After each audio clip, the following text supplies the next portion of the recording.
Allora, buongiorno ragazzini di ricette da sballino. Facciamo una ricetta molto chic che può essere utile per le persone che vogliono fare qualcosa per Natale, chic, quindi fare questa cosa chic come antipasto, diciamo per Natale, è sempre solo un antipasto, in un ristorante o per Natale è sempre solo un antipasto, ed è la creazione perfetta. Ostriche, champagne e mele, cioè proprio il trionfo del gusto nella bocca.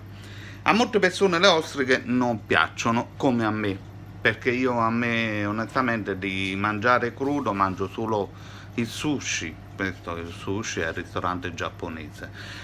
Però le ostriche qui è un piatto specialmente a Parigi, proprio perché noi ce l'abbiamo a Deauville, le coltivazioni delle ostriche, dove poi vengono esportate in tutto il mondo, e quindi l'ostrica qui viene mangiata molto. Viene fatta in tanti modi diversi, però maggiormente la gente le mangia vive, io personalmente no. E quindi facciamo questa creazione che potrebbe essere una cosa bella per tutte le persone che vogliono fare qualcosa di veramente, veramente sfizioso per il periodo di Natale, oppure per fare un San Valentino chic, perché queste sono cose afrosidiache, quindi come antipasto, una volta che voi ne avete mangiate due, al massimo tre per persona, già è veramente tantissimo. Quindi io ne farò questo antipasto che me ne mangerò tutte e quattro.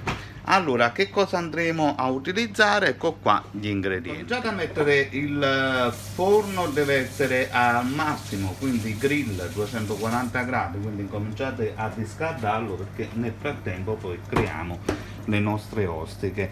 Allora, in questo caso qua le ostriche noi le abbiamo prese stamattina, però quando noi le prendiamo loro le aprono già, quindi diciamo che è un'operazione che abbiamo risparmiato, ma normalmente non le lavano fuori.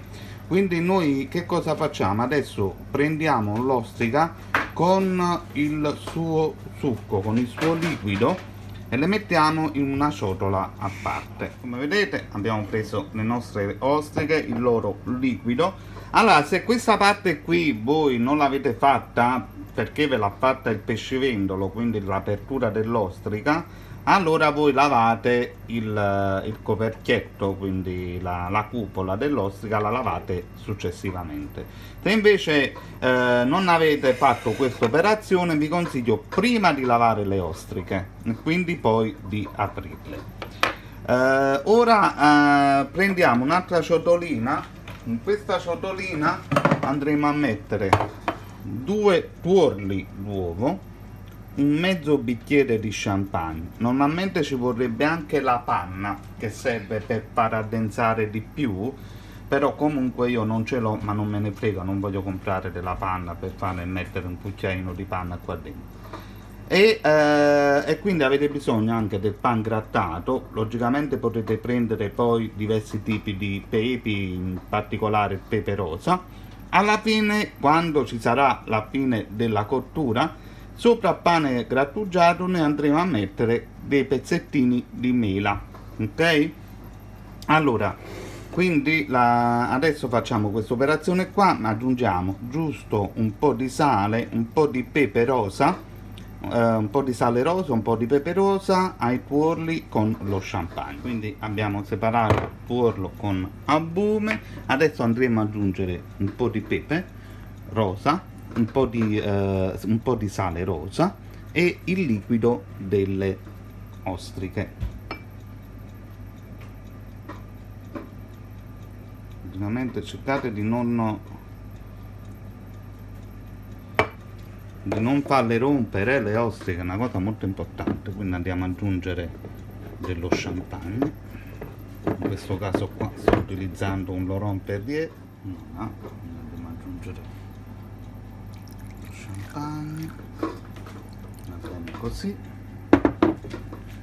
sale e pepe. Voilà. Quindi abbiamo aggiunto sale, pepe, champagne e il liquido delle ostriche. Adesso battiamo il tutto Potete logicamente aggiungere la panna, che io non ho aggiunto semplicemente perché non ho.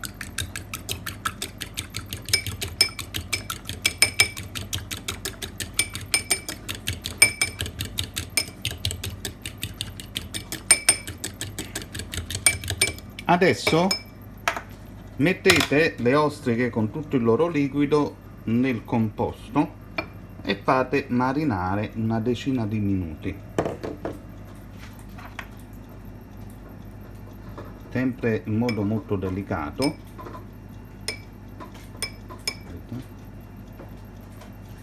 Ne sono 4. In questa fase di questi 10 minuti cominciamo a tagliarci un po' di mela, prepariamo la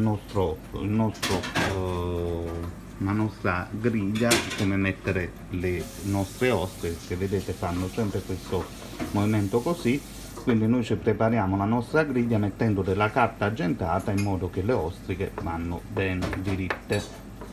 Come vedete abbiamo creato un sottopiatto ostrica, in modo che quando andiamo a mettere nel forno non tende a cadere, semplicemente con la carta stagnola. Arrivati a questo punto,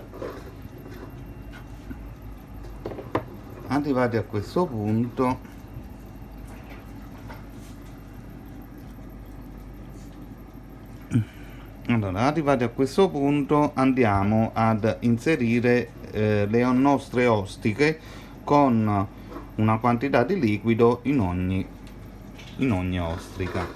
Allora, cercate di allungarle le ostriche, muovetele un po' per far andare il liquido sotto.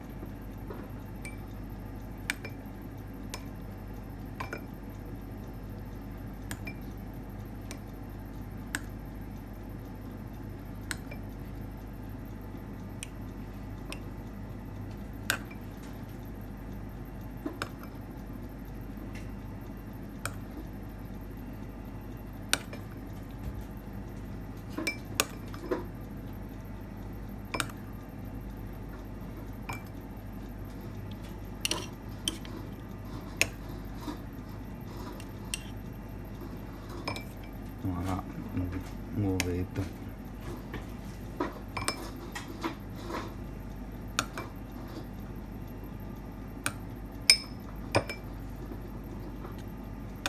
Voilà. Aiutate con un cucchiaino.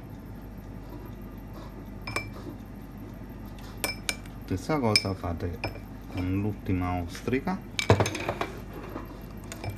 Io ho paura delle ostriche, assolutamente. Una roba così cruda proprio non se ne scende proprio.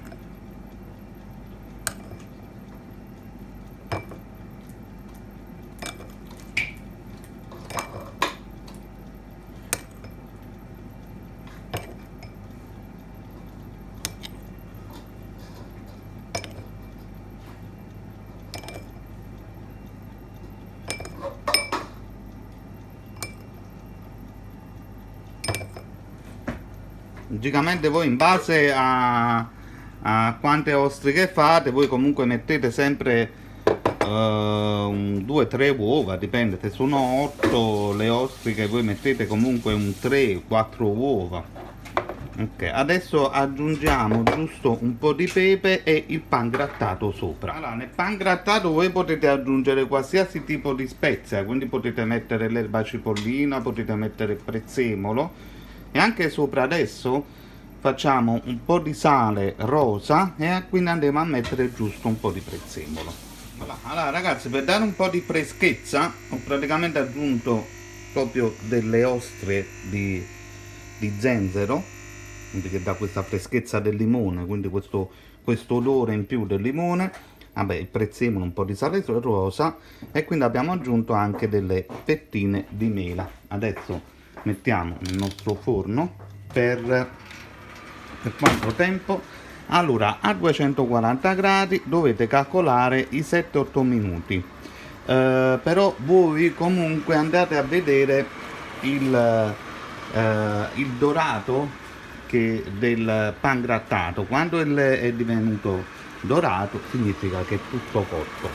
Quindi voi basatevi sul pangrattato che vedete dorato. Io consiglierei sempre 7-8 minuti. Il pangrattato farà da scudo, quindi farà da scudo, quindi in automatico andrà a cuocere meglio l'ostrica dentro. A più tardi. Voilà, si sente un profumino, ragazzini miei. Guarda, facciamolo diventare belle dorate tutto, Voilà, allora ragazzi, ostriche pronte, un bel bicchierino di champagne vicino e state a posto. Andiamo a mettere sopra adesso dei pezzettini di mela crudi, ogni ostrica, vedete, tagliati a pezzettini piccolini.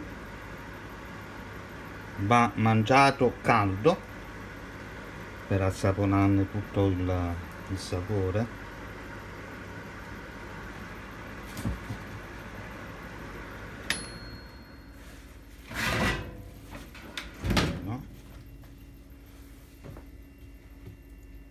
Potete aggiungere, se volete, una grattata di limone, di scorza di limone o di zenzero. Voilà,